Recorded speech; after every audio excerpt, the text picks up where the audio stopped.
नमस्कार साथियों। तो अपन आज बात करते हैं खनिज लवण और जल के बारे में। तो हमने पिछले अध्याय में पढ़ा था साथियों विटामिन्स के बारे में, यानी पोषण के अंतर्गत हमने मुख्य पोषण तत्व पढ़े और साथियों उसके बाद में हम पढ़ रहे हैं सहायक पोषण के अंतर्गत हमने सबसे पहले विटामिन्स कंप्लीट किया। उसके बाद में साथियों खनिज लवण और जल बच जाता है, जिसको हम आज कंप्लीट कर लेंगे। तो हमारा जो टॉपिक है साथियों वो आज है जल व खनिज लवण। कौन सा? जल। छोटा सा टॉपिक है साथियों, जल व खनिज लवण।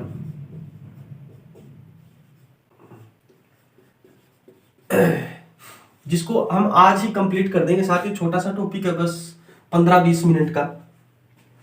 देखिए दोस्तों, सबसे पहले यदि अपन बात करें कि जल, तो हमारे शरीर को सर्वाधिक मात्रा में जल की आवश्यकता होती है और यह जो जल चाहिए हमारे शरीर को, तो 70 से लेकर के 72% जल की आवश्यकता होती है। जल की क्या होती है साथियों? हमारे शरीर को आवश्यकता होती है। कितनी आवश्यकता होती है हमारे शरीर को जल की? तो 70 से लेकर के 72% हमारे शरीर को जल की आवश्यकता होती है। इसके बाद में यदि अपन बात करें कि जो जल होता है वो जल हमारे शरीर में कार्य क्या करता है, तो हमारे शरीर का जो आंतरिक वातावरण होता है, हमारे शरीर का जो आंतरिक वातावरण होता है, आंतरिक वातावरण जो होता है, आंतरिक वातावरण को क्या बनाए रखता है साथियों? सही बनाए रखता है। आंतरिक वातावरण को क्या बनाए रखता है? सही बनाए रखता है। जल जो होता है वो हमारे शरीर के आंतरिक वातावरण को सही बनाए रखता है। इसके बाद यदि अपन बात करें प्यारे साथियों जल की, तो जो हमारे शरीर में होने वाली उपापचयी क्रियाएं होती है उनको संपादित कराने का काम करता है। जल जो होता है वो हमारे शरीर में जो होने वाली उपापचयी क्रियाएं होती है, उपापचयी जो क्रियाएं होती है उन क्रियाओं को, उपापचयी क्रियाओं को संपादित कराने का क्या करता है साथियों? संपादित कराने का कार्य करता है। कौन करता है प्यारे साथियों? जल करता है।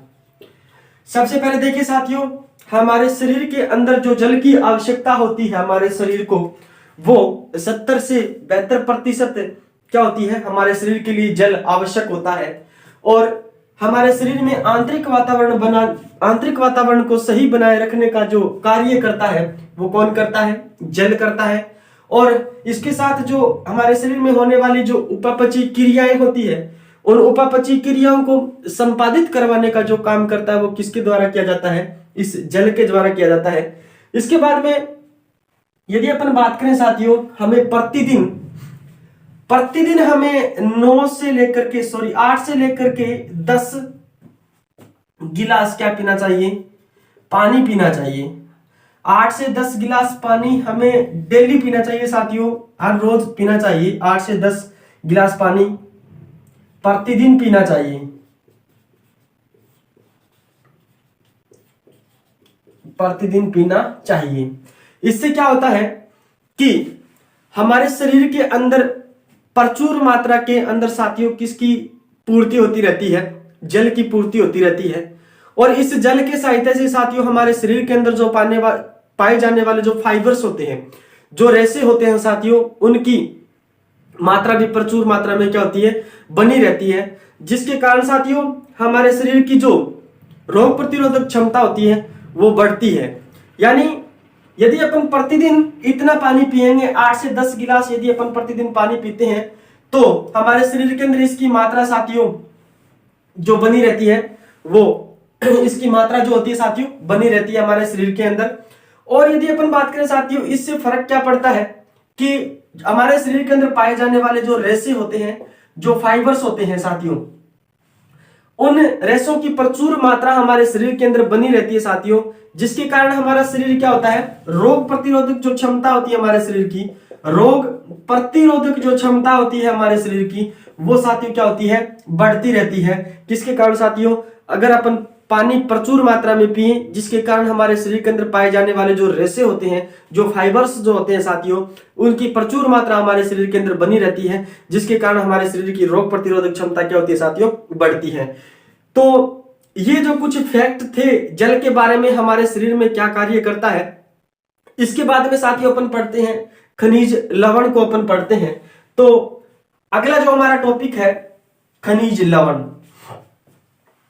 खनिज लवण क्या कार्य करते हैं, इनकी कितनी मात्रा हमारे शरीर के लिए आवश्यक होती है, और साथियों किस स्रोत से हम इसे प्राप्त कर सकते हैं, ये सभी बातें अपन इस लेक्चर के अंदर खनिज लवणों के बारे में जानेंगे। और क्या होते हैं वृद्धमात्रिक तत्व और क्या होते हैं सूक्ष्म मात्रिक तत्व, वो भी हम देखेंगे आज इस लेक्चर के अंदर। तो सबसे पहले देखते हैं साथियों, जो खनिज लवण होते हैं, जो खनिज लवण होते हैं, इनकी अधिक आवश्यकता हमारे शरीर को नहीं होती है। बहुत सूक्ष्म मात्रा में ये हमारे शरीर के लिए आवश्यक होते हैं, लेकिन यदि इसी सूक्ष्म मात्रा के अंदर भी कमी आ जाए तो हमारे शरीर के अंदर साथियों क्या उत्पन्न हो जाते हैं, रोग उत्पन्न हो जाते हैं। क्या उत्पन्न हो जाते हैं, रोग उत्पन्न हो जाते हैं।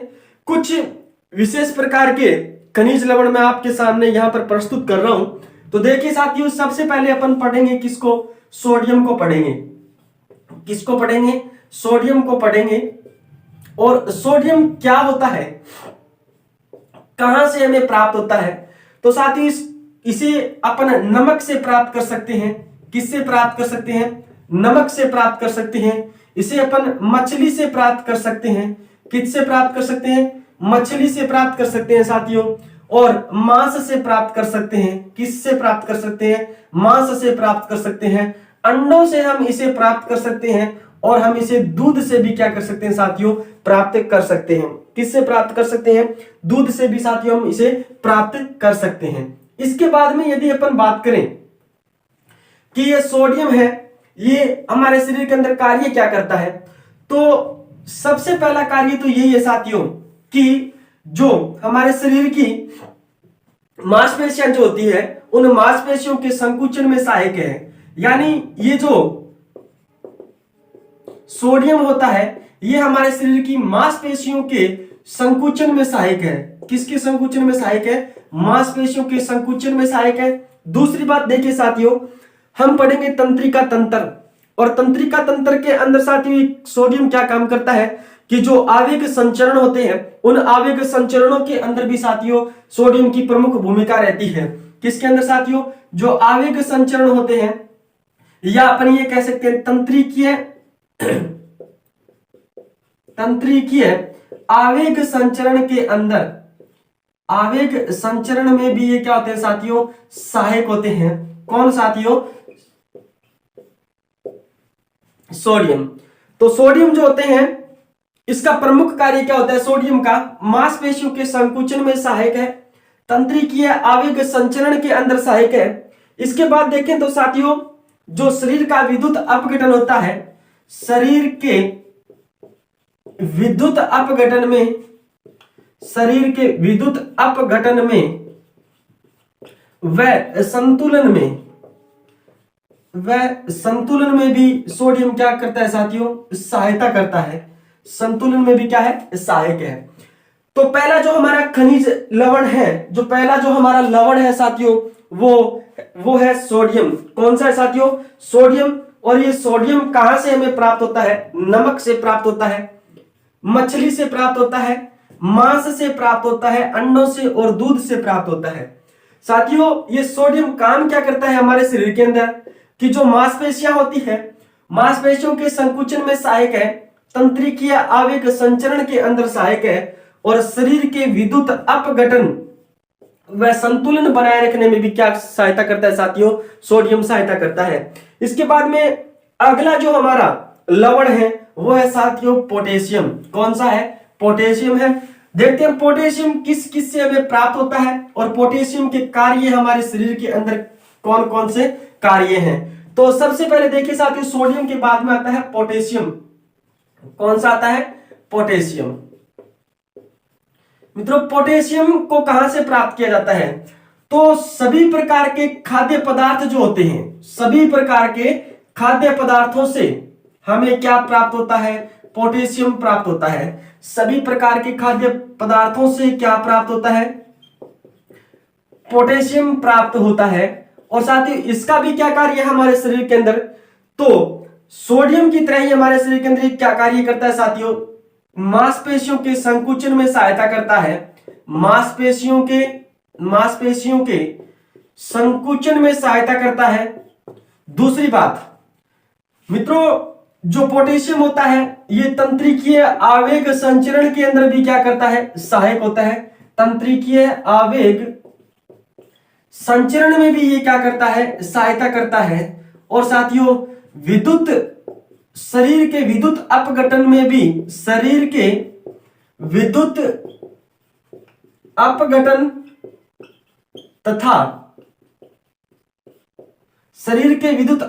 तथा संतुलन में भी क्या करता है? सहायता करता है। और साथियों और इसके बाद में इसका क्या कार्य है? इसका कार्य साथियों विभिन्न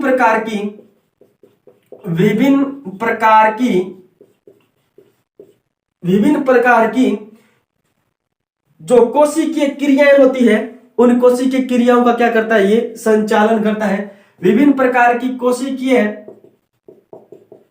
क्रियाओं का क्या करता है? कोशिकीय क्रियाओं का क्या करता है साथियों? संचालन करता है।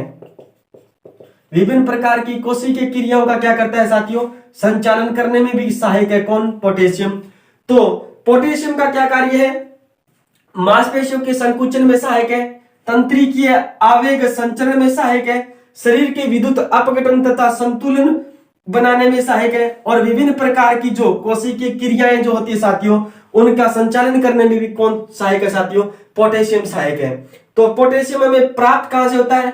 तो सभी प्रकार के जो खाद्य पदार्थ होते हैं उनसे हमें क्या प्राप्त होता है साथियों? पोटेशियम प्राप्त होता है। इसके बाद में अपन बात करते हैं साथियों, अगला जो हमारा लवण आता है वो आता है साथियों कौन सा? कैल्शियम।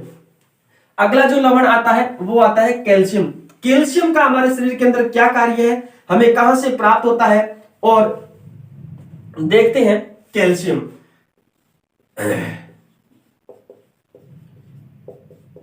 कैल्शियम सबसे पहले देखिए साथियों कि हमें यह प्राप्त कहां से होता है। तो दूध और अंडों से हमें क्या प्राप्त होता है साथियों? कैल्शियम प्राप्त होता है। दूध, अंडे और साथियों किससे प्राप्त होता है? हरी सब्जियों से हमें प्राप्त होता है। दूध, अंडे और हरी जो सब्जियां होती है, उन हरी सब्जियों से हमें क्या प्राप्त होता है साथियों? हमें क्या प्राप्त होता है? कैल्शियम प्राप्त होता है। तो इस कैल्शियम का हमारे शरीर के अंदर कार्य क्या होता है? हमने पढ़ा था साथियों विटामिन डी के बारे में हमने पढ़ा था, और विटामिन डी के साथ मिलकर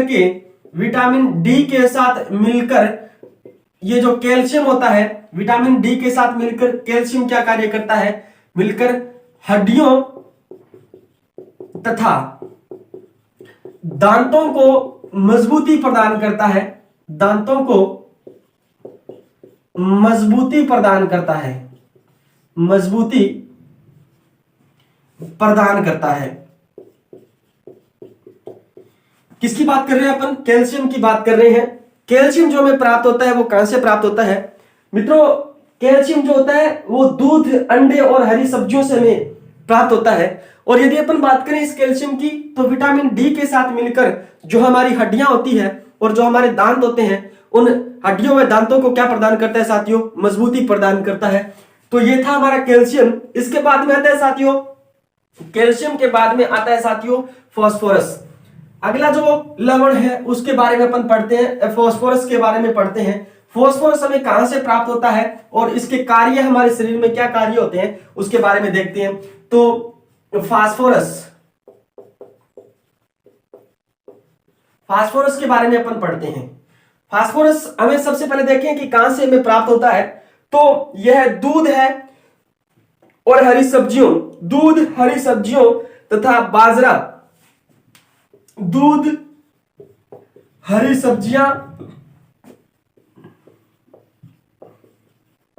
बाजरा,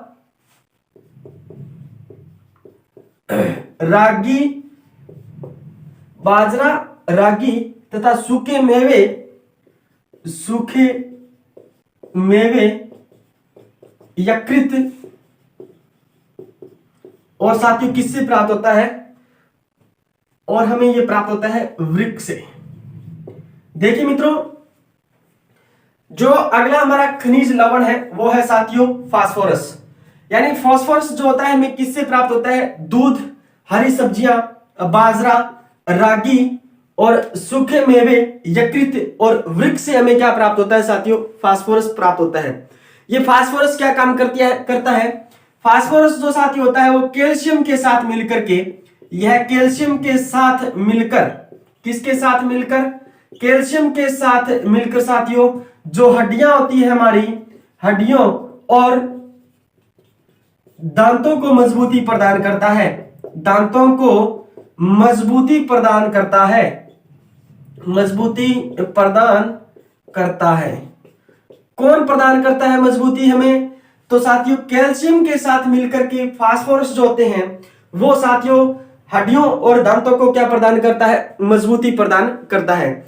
इसके पहले हमने पढ़ा था साथियों कैल्शियम के बारे में, तो कैल्शियम जो होता है साथियों वो विटामिन डी के साथ मिलकर के हड्डियों और दांतों को मजबूती प्रदान करता है, लेकिन फास्फोरस जो होता है साथियों वो कैल्शियम के साथ में मिलकर के हमारे दांतों तथा हड्डियों को क्या प्रदान करता है, मजबूती प्रदान करता है।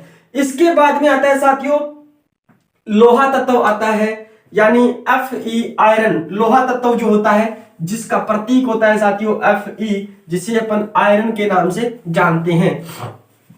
देखिए साथियों अगला जो हमारा खनिज लवण आता है वो होता है आयरन Fe, यानी लोहा तत्व, लोहा तत्व। इससे का कार्य क्या है और यह हमें कहां से प्राप्त होता है, तो मित्रों यह भी हमें कहां से प्राप्त होता है, यकृत से प्राप्त होता है। कहां से प्राप्त होता है, यकृत से प्राप्त होता है, वृक्क से प्राप्त होता है हमें, और साथियों कहां से प्राप्त होता है, यकृत, वृक्क, अंडे, मांस और साथियों रक्त। लोहा तत्व जो होता है वो यकृत, वृक्क, मांस, अंडे, रक्त, रागी और साथियों किससे प्राप्त होता है, अंडे, रक्त, रागी और साथियों हरी सब्जियां, गाजर और बथुआ, और किससे प्राप्त होता है साथियों, गुड़।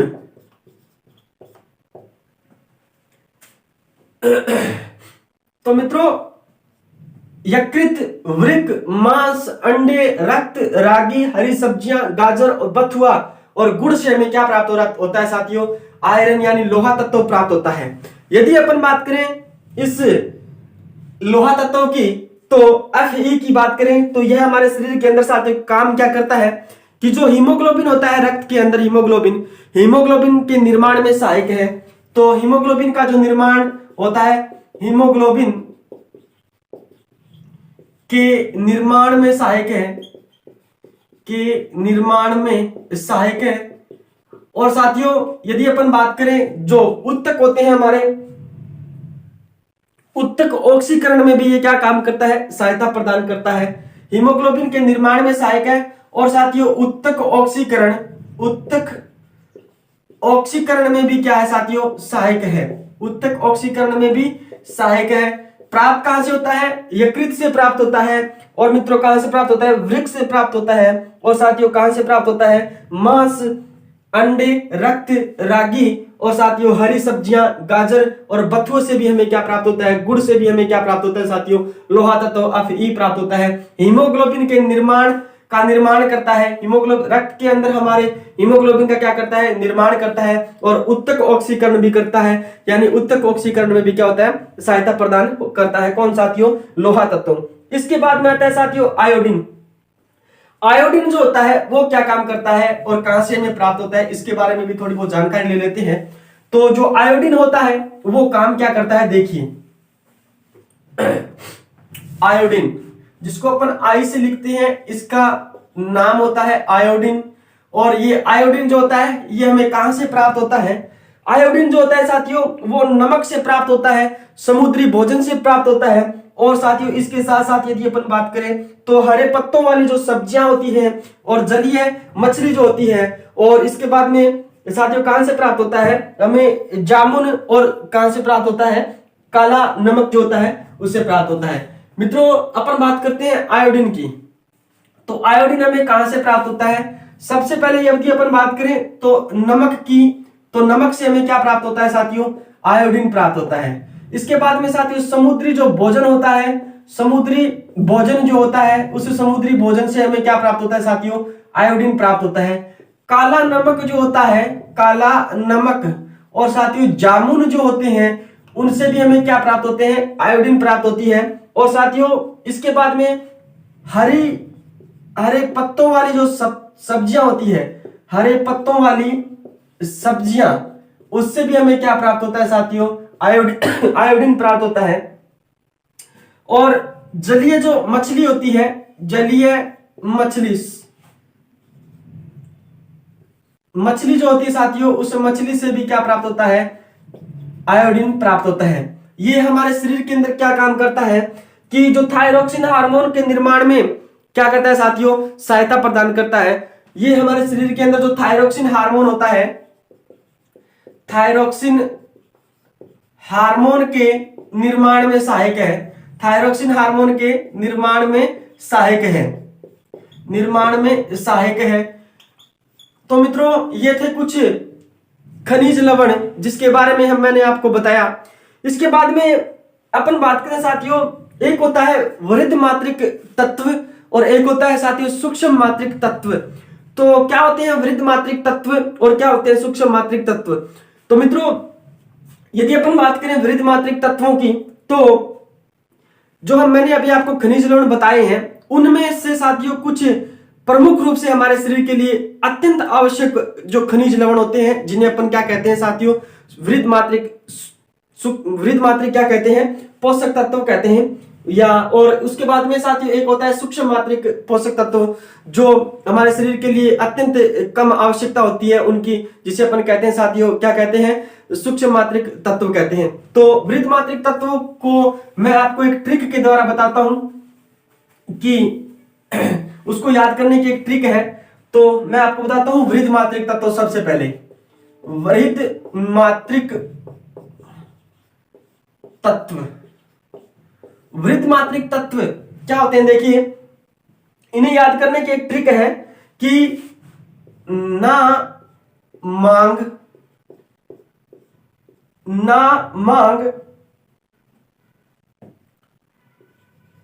फिर से, ना मांग फिर से कल कैल्शियम, ना मांग फिर से कल कैल्शियम। ना यानी Na, इसका मतलब हो गया साथियों सोडियम। मांग यानी मैग्नीशियम, Mg, इसका मतलब हो गया मैग्नीशियम। इसके बाद में साथियों फिर यानी फास्फोरस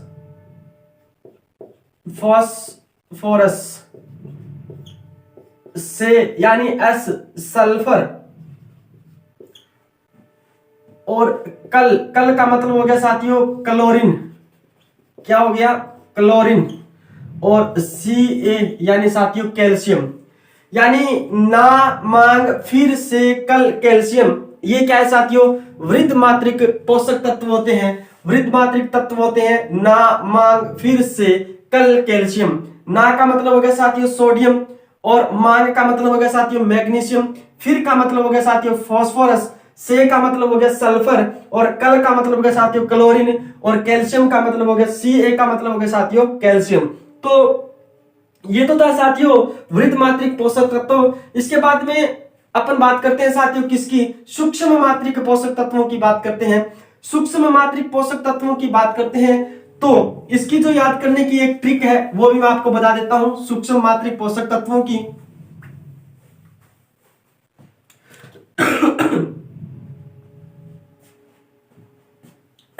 सूक्ष्म मात्रिक पोषक तत्व, सूक्ष्म मात्रिक तत्व। तो सूक्ष्म मात्रिक तत्वों को याद करने की ट्रिक है कि जमुना क्यों मना कर आई कॉफी। जमुना क्यों मना कर आई कॉफी, ये है इसका याद करने का ट्रिक। जमुना यानी Zn जिंक हो गया, क्यों Cu यानी कॉपर हो गया, मना यानी Mn मैग्नीज हो गया, और कर यानी Cr क्रोमियम हो गया, आई यानी आयोडीन, और CO का मतलब हो गया साथियों कोबाल्ट, CO का मतलब हो गया कोबाल्ट, F का मतलब हो गया साथियों फ्लोरीन, और Fe का मतलब हो गया साथियों लोहा तत्व यानी आयरन। क्या हो गया साथियों? आयरन। तो ये तो थे सूक्ष्म मात्रिक पोषक तत्व।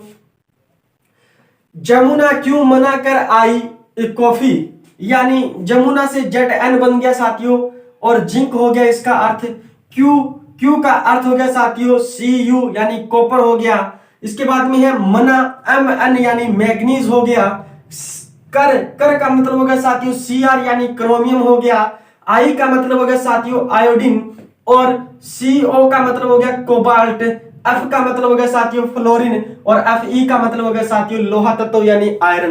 तो ये है सूक्ष्म मात्रिक पोषक तत्व। इसके बाद में एक छोटा सा है साथियों फाइबर, और छोटा सा टॉपिक है एक फाइबर यानी रेशे। रेशे क्या होते हैं और हमें कहां से ये प्राप्त होते हैं साथियों, और ये हमारे शरीर के अंदर क्या हमें सहायता प्रदान करते हैं। तो देखिए साथियों, रेशे जो फाइबर होते हैं, रेशे यानी फाइबर भोज्य पदार्थ के अंदर काम आते हैं साथियों हमारे रेशे यानी फाइबर। ये क्या काम करते हैं साथियों कि हमारे आंत्र को साफ करने का कार्य करते हैं। जो हमारी आंत होती है साथियों उसको साफ करने का काम करते हैं, और यदि इनकी कमी हमारे शरीर के अंदर हो जाती है साथियों तो हमें कब्ज जैसी बीमारियों का सामना करना पड़ता है। जो फाइबर्स होते हैं, यदि इन फाइबर्स की कमी हमारे शरीर के अंदर हो जाती है तो हमें कब्ज जैसी जो बीमारियां होती है उनका सामना करना पड़ता है साथियों।